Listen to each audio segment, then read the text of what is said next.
Welcome to my channel advocate club. हम लोग start करने जा रहे हैं अपना नया कायदा, जो एक्ट का नाम है इंडियन कॉन्ट्रैक्ट एक्ट 1872। आज हम ये कॉन्ट्रैक्ट एक्ट का जो कायदा है वो स्टार्ट करने वाले हैं फ्रेंड्स, और उसके बाद हम पूरा डीप में जो है इसकी स्टडी करने वाले हैं। चैप्टर बाय चैप्टर चलेंगे फ्रेंड, जैसा हम हमेशा लेते हैं हमारे, जैसा हमने CRPC लिया, महाराष्ट्र रेंट कंट्रोल एक्ट लिया, वैसे ही ये भी चैप्टर वाइज चलेंगे। मतलब हर दिन आपको ज़्यादा बर्डन नहीं आएगा और पूरा अच्छे से हर दिन एक एक वीडियो करके कंप्लीट कर लेंगे हम इसको। तो फ्रेंड्स, इसमें पहले शुरू बताने वाली बात ये है कि ये स्टेट का कायदा नहीं है। इट मीन्स ये राइट टू पर्सोनम है, ये पर्सन के अगेंस्ट है, स्टेट के अगेंस्ट नहीं है। कोई कॉन्ट्रैक्ट होता है दो पार्टी के बीच में, तो दो पार्टी पर्सन जो है, नेचुरल पर्सन, एक दूसरे के खिलाफ जो केस कर सकते हैं, राइट इन पर्सोनम बोलते हैं इसको फ्रेंड। ये क्वेश्चन आता है, अच्छे से याद रखिएगा फ्रेंड कि कॉन्ट्रैक्ट एक्ट जो है वो कैसा है, कैसे नेचर का है। तो इसका नेचर क्या है फ्रेंड? राइट इन पर्सोनम है, कोडिफाइड लॉ है फ्रेंड। ये भी क्वेश्चन बनता है, कोडिफाइड है या नॉन क्वालिफाइड है। तो ये है कोडिफाइड लॉ, और इसमें बहुत सारे इलस्ट्रेशन दे रखे हैं फ्रेंड्स। इलस्ट्रेशन इसके बहुत इंपॉर्टेंट बन जाते हैं। और इसमें क्या होता है फ्रेंड्स, ये सब्सटेंटिव लॉ है, साथ में सब्सटेंटिव लॉ होता है ये। देन ये इंग्लिश लॉ से आया है और नॉन एग्जॉस्टिव है। इसकी ओरिजिन क्या है फ्रेंड? ये इंग्लिश लॉ से आया है। बहुत सारे हमने केस लॉ भी देखे होंगे, इसमें इंग्लिश लॉ के ही चल रहे हैं अभी तक। और ये नॉन एग्जॉस्टिव कायदा है, नॉन एग्जॉस्टिव। ये सब जो लिख रही हूँ फ्रेंड्स में, ये मेंस प्री के क्वेश्चंस बनते हैं। एक एक मार्क का कोई भी क्वेश्चन इसमें से उठाया जा सकता है फ्रेंड। Okay, first. और इसमें क्या है, हर जैसा हमने देखा कि हर एक्ट के अंदर छोटी प्रीएम्बल होती है, इसकी प्रीएम्बल भी यहाँ से स्टार्ट होती है। इसकी प्रीएम्बल क्या है? Where it is expedient to define and amend certain part of the law relating to contract. Contract act से जो कॉन्ट्रैक्ट जो भी होता है in between the both persons, both parties, वो आर कॉम्पिटेंट टू कॉन्ट्रैक्ट। तो उनके बीच में जो कॉन्ट्रैक्ट होता है उसको डिफाइन या अमेंड करने के जो अधिकार है वो इसमें दे रखे हैं। It is hereby enacted as follow, और इस तरह से ये हियर बाय इनैक्ट हुआ फॉलो में। And friend, Indian contract act 1872 originally had 11 chapter. इसके टोटल चैप्टर कितने हैं? 11 chapter and 226 section and schedule. Chapter 11 266 इसमें जो सेक्शन है एंड शेड्यूल दे रखा है। लेकिन इसमें जो चैप्टर 7 है फ्रेंड, टोटल हमने देखा कि 11 चैप्टर है, सेक्शन 266 है। ओके, अभी हम कहाँ देखेंगे? ओके, यहाँ देखते हैं हम। देन सेक्शन 7 जो है इसका, सेक्शन 7 चैप्टर 7 जो है एंड चैप्टर 7 है, चैप्टर 7 एंड सेक्शन जो इसमें से डिलीट हो चुके हैं ना, मैं उसकी बात करने जा रही हूँ फ्रेंड अभी। तो सेक्शन 76 to 123 जो था ये चैप्टर, और जो चैप्टर 11 है हमारा, चैप्टर 11 जो है हमारा, जो डील करता था सेक्शन 239 to 266। और जो इसमें शेड्यूल था, schedule has been repealed by section 65 of. तो इसमें क्या होगा, ये रिपील हो गया, और section 65 of sale of good act 1930, जो नया एक्ट आया इसकी जगह पे कौन सा आया? सेल ऑफ गुड एक्ट 1930, और section 73 and schedule 2 of Indian partnership act 1932, and by section 3 of schedule 3 of the repealing act and amending act 1914। तो इसमें क्या हुआ, सेक्शन 65 में सेल ऑफ गुड एक्ट जो है वो अलग से बन गया। ये सब निकालने के बाद जो है सेल ऑफ, इसके एक कायदा था पूरा की पूरा इंडियन कॉन्ट्रैक्ट एक्ट, जो ओरिजिन बिलोंग करता था इंग्लिश लॉ से। बाद में इसका बाइफिग्रेशन हो गया, मतलब रिपील कर दिया गया इसको। रिपील करने के बाद एक कायदे के टूट के 3 कायदे बन गए। तो पहला कौन सा रहा? जो इंडियन कॉन्ट्रैक्ट एक्ट है वो रहा जैसे कि वैसा, और उसके बाद एक हमारा सेल ऑफ गुड अलग से, इसमें से इसी में जब सेल ऑफ गुड था इसको निकाल के सेल ऑफ गुड को क्या कर दिया गया, जो चैप्टर 7 में था वो रिपील कर दिया गया by section 66 of sale of good act से। और बाद में थर्ड जो है अलग करा हुआ वो है पार्टनरशिप एक्ट हमारा। तो ये कौन सा है? सेल ऑफ गुड, जिसको हम सोगा बोलेंगे शॉर्टकट में, और पार्टनरशिप एक्ट। ये दो जो है वो रिपील करके अलग कायदे बना दिए गए। और वो क्यों तो उसको ज़रूरत पड़ रही थी बहुत सारे, इतना बड़ा कॉन्ट्रैक्ट एक्ट था इसमें जो कॉन्ट्रैक्ट्स को अलग अलग से गरज पड़ रही थी कुछ नए कायदों की, तो इसलिए इसमें क्या किया गया, अलग से उनको डाल के उसमें अमेंडमेंट करके रिपील करके उसको अलग से एक्ट बना दिया गया। तो अभी क्या है, पार्टनरशिप एक्ट अलग से देखते हैं हम लोग, और सोगा जो है सेल ऑफ गुड एक्ट, ये भी हम अलग से देखते हैं, इसीलिए कि यहाँ से निकाल के उनको अलग से बना दिया गया। ओके फ्रेंड, देन है इसमें हमारे कॉन्ट्रैक्ट एक्ट में क्या होता है फ्रेंड कि 2 पार्ट बनते हैं। पूरा ब्रीफली जो हमारा कॉन्ट्रैक्ट एक्ट है डील करता है, फर्स्ट डील करता है सेक्शन 1 to 75 जो डील करता है general principle relating to contract, जो है चैप्टर 1 to 6 डील करता है जनरल प्रिंसिपल्स। क्या कि जनरल प्रिंसिपल फ्रेंड कि किस तरह से होना चाहिए, उसमें प्रिंसिपल कैसा होना चाहिए, कॉन्ट्रैक्ट कैसा होना चाहिए, उसमें पार्टीज़ कैसी होनी चाहिए, किस तरह से कॉन्ट्रैक्ट होना चाहिए। तो जनरल जो प्रिंसिपल है कॉन्ट्रैक्ट करने के लिए वो सब 75 तक के जो सेक्शन है उसमें दे रखे हैं। एंड उसके बाद के जो फर्दर सेक्शन है फ्रेंड जो डील करते हैं सेक्शन 124 से तो सेक्शन 238 तक। Just a minute,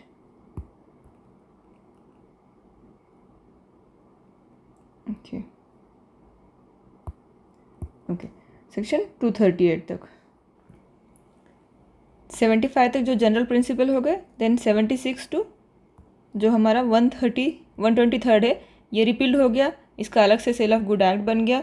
then section 124 to 238 deal करता है स्पेसिफिक टाइप ऑफ कॉन्ट्रैक्ट, कुछ स्पेसिफाइड जो कॉन्ट्रैक्ट है स्पेसिफिक वो इसमें दे रखे हैं फ्रेंड। तो वो किस तरह के होते हैं, जैसे कि एक्सचेंज, गिफ्ट, तो जितने भी हमारे ये आते हैं सामने कॉन्ट्रैक्ट के जो भी कायदे होते हैं जो हम बनाते हैं, विल डीड होती है, जैसा गिफ्ट डीड होती है, ये जो हम बाहर बनाते हैं ना सारे कायदे जो हम देखते हैं, तो वो सब क्या है, बेलमेंट का हो गया, गारंटी, इंडेमनिटी गारंटी हो गया, एजेंसी हो गया, ये सब जो है स्पेसिफिक टाइप के कॉन्ट्रैक्ट है। तो ये स्पेसिफिक टाइप के जो कॉन्ट्रैक्ट है उसको किस तरह से डील करना है, क्या होता है उसके राइट ड्यूटीज़ बेलर के, बेली के, तो वो सब इसमें क्या है, राइट ड्यूटीज़ किस तरह से करना चाहिए कॉन्ट्रैक्ट, वो कॉन्ट्रैक्ट इसमें बता रखे हैं फ्रेंड। एंड देन 230 के आगे जो है 239 टू 226 रिपील हो रखा है जिसका पार्टनरशिप एक्ट बन रखा है। तो हमको सिर्फ डील कितना करना है, सेक्शन 1 to 75 कॉन्ट्रैक्ट एक्ट में और सेक्शन 124 टू 238। पहले ये जब देख लेते हैं थोड़ा सा वास्ट चल सकता है, बाद में ये बहुत शॉर्टकट प्रकार है फ्रेंड, बहुत फास्ट हो जाएगा हमारा ये। तो चलिए अब हम आगे बढ़ते हैं इसमें।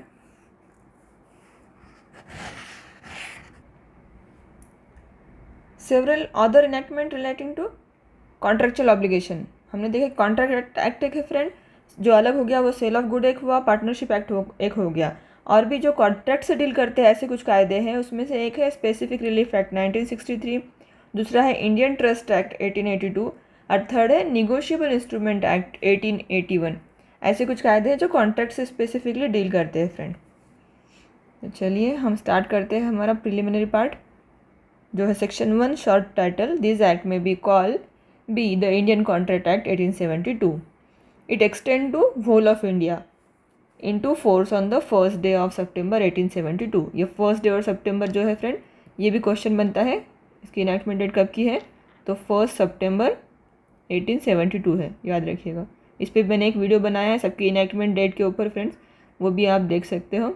शॉर्ट में जितने भी इम्पॉर्टेंट एक्ट है उनकी जो इनैक्टमेंट डेट है, कमेंसमेंट डेट है, उस पर मैंने एक स्पेशली अलग से एक वीडियो बना रखा है, शॉर्ट वीडियो, वो आप देख सकते हो याद करने के लिए। देन ये एक्सटेंड किस पे होता है, होल ऑफ इंडिया पे होता है। पहले का जम्मू एंड कश्मीर को जो था स्टेट को, वो एक्सेप्ट लिखा हुआ था, बाद में जो अमेंडमेंट हुई 2019 में क्या हुआ, आर्टिकल जो 370 था कॉन्स्टिट्यूशन में से उसको निकाल दिया गया। इसकी वजह से state of Jammu Kashmir her act पे अब लागू होता है, मतलब जम्मू एंड कश्मीर पे भी एक्ट लागू होता है 2019 के बाद। देन इसमें है फ्रेंड्स, ये होल ऑफ इंडिया पे आता है, जम्मू एंड कश्मीर पे नहीं आता है। कमेंसमेंट इसका हमने देख लिया, 1 सितंबर 1872। Section 1 provides that provision of any act, statute or regulation not expressly repealed by this act and any usage, custom or trade or incident of any contract not inconsistent with the provision of the act will not be affected, इसको affect नहीं करता है। Then है हमारा interpretation clause जो deal करता है section 2 से। Section 2, in this act the following word and expression are used in the following sense unless contrary intention appears for the contest। जो वर्ड के एक्सप्रेशन है वो दे रखे हैं हमारे सेक्शन 2 में। इम्पॉर्टेंट डेफिनेशन है जो इसमें बता रखी है। तो पहला है friend proposal, section 2 sub clause A, when one person signifies to another his willing, अपना विल किसी और को बताता है वो कि मैं ऐसा करना चाहता हूँ, क्या, टू डू और to abstain from doing anything with the view to obtaining assent of that person और that other to such act और substances he said make a proposal. तो वो क्या कहलाएगा, प्रपोजल कहलाएगा। सो फर्स्ट वन है proposal की definition. Okay friend, one person signifies, अपनी signifies to another his willingness कि मैं करना चाहता हूँ, तो उसका जो असेंट लेगा वो उसको प्रपोजल कहलाएगा, उसको बोलेंगे प्रपोजल। देन है promise, section 2B, when a person to whom proposal is made, जिसको प्रपोजल दिया गया है, सिग्निफाइज हिज असेंट, वो असेंट देता है, thereto the proposal is said to be accepted, फिर क्या माना जाएगा, वो प्रपोजल एक्सेप्ट हो गया। पहले प्रपोजल हुआ, बाद में प्रॉमिस हुआ, देन एक्सेप्टेंस होगा। A proposal when accepted become promise, proposal हुआ, एक्सेप्ट हो गया जब वो, तो क्या बन गया, प्रॉमिस बन गया। ये भी क्वेश्चन आया था फ्रेंड 2021 के महाराष्ट्र जुडिशरी के में, ये क्वेश्चन पूछा गया था फ्रेंड। प्रपोजल एक्सेप्टेड, देन उसका क्या बनता है, तो प्रॉमिस था, उसमें एग्रीमेंट था, कॉन्ट्रैक्ट था, ऐसा कुछ उसके MCQ में जो ईयर दे रहे थे, ऑप्शन दिए हुए थे, उसमें ऑप्शन थे फ्रेंड। तो वो क्या बनता है, प्रपोजल प्लस एक्सेप्टेंस बनता है प्रॉमिस। ओके, देन है हमारा C, promisor and promisee. Promisor और प्रोमिसी किसको बोलेंगे, द पर्सन मेकिंग प्रपोजल, जो प्रपोजल बना रहा है, मेक कर रहा है, उसको प्रोमिसर बोलेंगे। पर्सन एक्सेप्टिंग प्रपोजल, जो एक्सेप्ट कर रहा है वो promisee. When at the desire of, उसके बाद क्या है फ्रेंड, D है हमारा, ये कंसिडरेशन से डील करता है सेक्शन, यहाँ पर डेफिनेशन में बता नहीं रखा है कहीं पर, ये कंसिडरेशन से डील करता है। सब क्लॉज D हमारा सेक्शन 2 का, when at the desire of the promisor, किसके ऊपर, प्रोमिसर के डिज़ायर पे। प्रोमिसर मीन्स प्रपोजल करने वाला, जो desire of the promisor, the promisee, promisee means accept करने वाला। और any other person has done or abstain from doing or does or abstain from doing or promised to do और to abstain from doing, इसमें क्या है friend, done है, does है और डूइंग है, याद रखना ये तीनों भी वर्ड इंक्लूड करता है हमारा consideration definition. Something such act और अब्सटेंस और promise is called consideration. Okay, act और अब्सटेन, कुछ काम कर रहे हैं या रुका रहे, तो उसको क्या बोलेंगे, consideration for the promise. Next है हमारा E, एग्रीमेंट की डेफिनेशन है सेक्शन 2E में friend, every promise and every set of promise forming the consideration for each other, consideration होते हैं एक दूसरे के लिए, तो वो एग्रीमेंट कहलाते हैं। मतलब मैंने तुमको कुछ दिया, उसके बदले में ये डील कंसिडरेशन इतना फिक्स हो गया, तो उसको एग्रीमेंट बोला जाएगा। नेक्स्ट है F, reciprocal promises, promises which from the consideration और part of the consideration for each other, एक दूसरे के लिए जो कंसिडरेशन बन सकते हैं, are called reciprocal promise. G, void agreement, ये डिफाइन करता है वॉइड एग्रीमेंट। तो इसमें 3 प्रकार के एग्रीमेंट होते हैं friend, void, voidable and valid. ये हम सब देखने वाले हैं आगे, वैलिड कॉन्ट्रैक्ट, वॉइडेबल कॉन्ट्रैक्ट क्या क्या होते हैं। तो इसमें जो है वॉइड की डेफिनेशन दे रखी है। वॉइड एग्रीमेंट किसको बोला जाएगा, 2G में बता रखा है, an agreement not enforceable by law said void, जो इन्फोर्सेबल बाय लॉ नहीं होता है उसको वॉइड कहलाया जाता है, वैसे एग्रीमेंट जो है वॉइड एग्रीमेंट कहलाते हैं। और ये क्वेश्चन बनता है friend, not enforceable law by law, और सिर्फ नॉट हटा दिया जाएगा, इन्फोर्सेबल बाय लॉ कर दिया जाएगा, इज़ वॉइड और वॉइडेबल और वैलिड, तो उसका याद रखिएगा अच्छे से। नेक्स्ट है कॉन्ट्रैक्ट की डेफिनेशन, जो 2H में दे रखी है, an agreement enforceable by law is contract, जो इन्फोर्सेबल बाय लॉ हो गया वो कॉन्ट्रैक्ट हो गया, और नॉट इन्फोर्सेबल बाय लॉ हो गया वो एग्रीमेंट जो है वॉइड हो गया। देन है 2I, वॉइडेबल कॉन्ट्रैक्ट की definition, an agreement which enforceable by law at the option of one और मोर ऑफ द पार्टीज, किसी एक पार्टी के ऑप्शन पे वो क्या होती है, वैलिड होता है, but not option of other voidable contract. मतलब वो करना चाहे तो कर सकता है, सेकंड वाली पार्टी कैंसिल भी करा सकता है, उसको नहीं भी करा सकता है, तो ये दोनों भी चीज़ जो कर सकता है इसको वॉइडेबल कॉन्ट्रैक्ट बोलेंगे इन शॉर्ट। देन है J, contract become void. Contract void कब होता है? A contract which cease to be enforceable by law becomes void. जब वो इन्फोर्सेबल बाय लॉ होने से सीज हो जाता है, ख़त्म हो जाता है, रुक जाता है, तो वो वाइड हो जाता है। When it ceases to be enforceable. Okay, तो इसमें फ्रेंड्स अभी तो डेफिनेशन का हमारा फर्स्ट सेक्शन 2 है वो ख़त्म हो गया, लेकिन हमको कुछ इंपॉर्टेंट थिंग देखना ज़रूरी है। हम कॉन्ट्रैक्ट एक्ट शुरू करने जा रहे हैं, तो जैसे कि एसेंशियल ऑफ वैलिड कॉन्ट्रैक्ट क्या होगा हमको पहले देखना ज़रूरी है।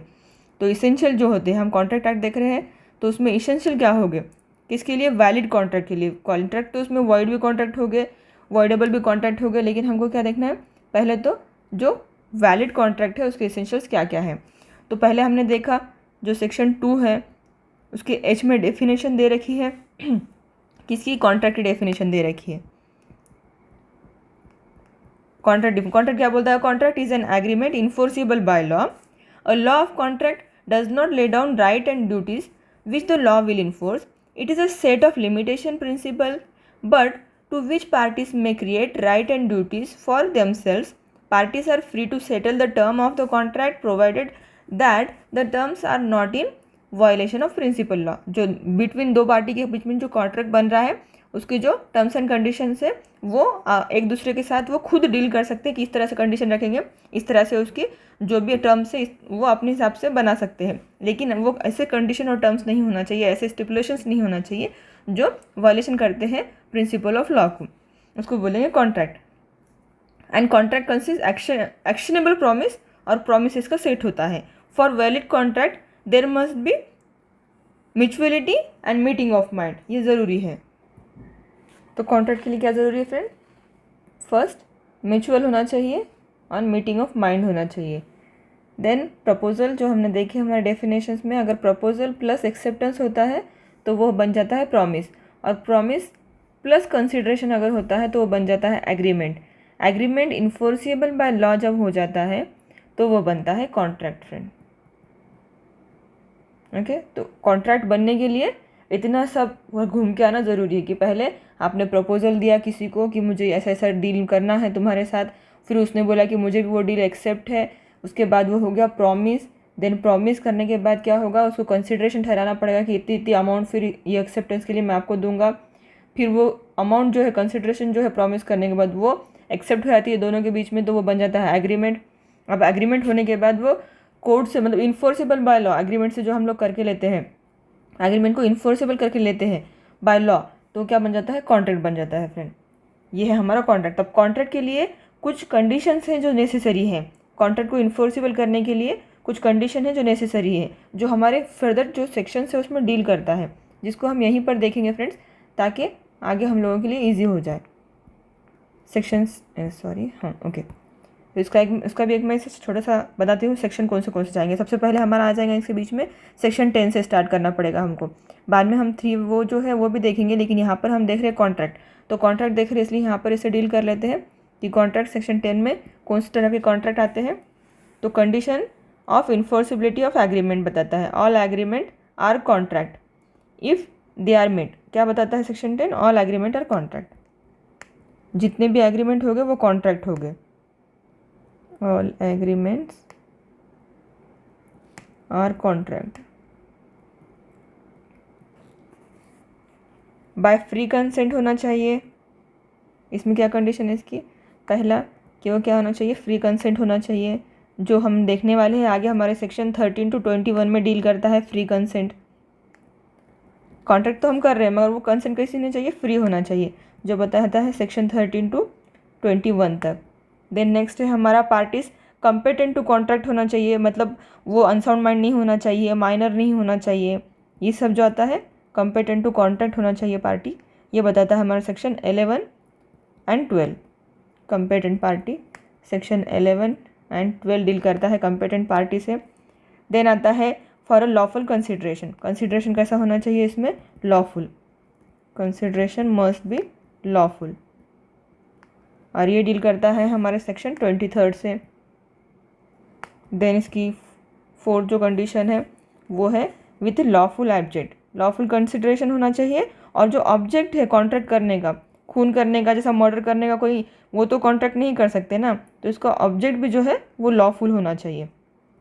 ये डील करता है सेम सेक्शन से, सेक्शन 23।